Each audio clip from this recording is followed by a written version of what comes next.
Les Juifs furent de nouveau divisés à cause de ces paroles. Plusieurs d'entre eux disaient « Il est possédé d'un démon, il est hors de sens, pourquoi l'écoutez-vous » D'autres disaient « Ce ne sont pas les paroles d'un possédé, un démon peut-il ouvrir les yeux des aveugles » Jean 10, 10, 21. Le Seigneur Jésus commence à trouver quelques autres brebis. Il y a dans le vieux troupeau celle qui se tourne vers lui. Elle représente le nouveau commencement, le nouvel Israël. Et il dit « Je les conduirai dehors, hors de tout ce cadre ». Et nous voyons ce noyau au jour de la Pentecôte. Il commence par 12, puis 120, ensuite plus de 500 frères en un jour, puis 3000 et ensuite 5000.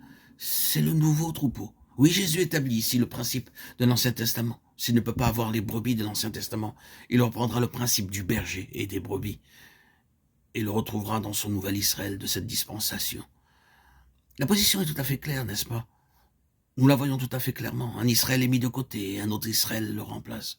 Ce qui est terrestre disparaît, ce qui est céleste paraît pour le remplacer. Et cet Israël céleste devient le nouveau troupeau sous la garde du berger. Il nous faut relever quelques-unes des marques de ces vraies brebis. Jésus dit dans ce chapitre, Jean 10, « Je connais mes brebis », dit Jean 10, 14. Il y a certainement certaines marques par lesquelles il connaît ses brebis. Si nous avons quelques doutes et ne sommes pas certains d'être une brebis du Seigneur, nous pouvons le prouver, et le Seigneur lui-même nous connaît par ses marques. Nous le savons, les bergers mettent une certaine marque sur leur propre brebis. Ce peut être une marque rouge ou une bleue, mais ils mettent sur leur brebis leur propre marque. Jésus dit ici, « Je connais mes brebis parce qu'elles ont sur elles ces marques. » Quelles sont donc ces marques? La première est celle-ci. « Mes brebis entendent ma voix. » Jean 10, verset 3. Nous le savons, il y a en ceci l'illustration d'une grande vérité. Les évangiles ne sont que des illustrations de grandes vérités. Lorsque nous continuons dans les autres écrits du Nouveau Testament, nous voyons qu'il nous est parlé beaucoup d'intelligence spirituelle et de compréhension spirituelle. Il nous est dit qu'il faut avoir une oreille pour entendre ce que dit l'Esprit. Nous avons ces mots répétés 7 fois au commencement du livre de l'Apocalypse, que celui qui a une oreille entende ce que l'Esprit dit, Apocalypse 2, 7.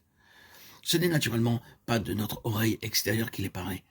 Les brebis du Seigneur ont une oreille intérieure qui leur est donnée, c'est-à-dire la faculté d'une intelligence spirituelle et le pouvoir d'entendre ce que personne autre ne saurait entendre. C'est de cela que parle le Seigneur. Mes brebis savent lorsque je leur parle. Elles ont une oreille ouverte pour moi et elles écoutent toujours ma voix. Elles entendent ma voix. Chaque enfant de Dieu réellement né de nouveau reçoit cette faculté de l'ouïe spirituelle. C'est pourquoi nous disons dans les premiers jours de notre vie spirituelle, le Seigneur semble me dire quelque chose. Il semble me dire que je ne dois pas parler comme je le fais, que je ne dois pas me vêtir comme je le fais, que je ne devrais pas aller dans les lieux où j'avais l'habitude d'aller, et beaucoup de choses semblables. Le Seigneur semble nous dire quelque chose, il parle dans notre cœur. Et à mesure que nous avançons dans la vie chrétienne, cela devient la chose qui gouverne notre vie. Nous cherchons à entendre ce que le Seigneur nous dit. Et lorsque nous entendons sa voix, nous traversons un moment critique. Suivrons-nous le chemin de l'ancien Israël ou bien écouterons-nous cette voix pour obéir?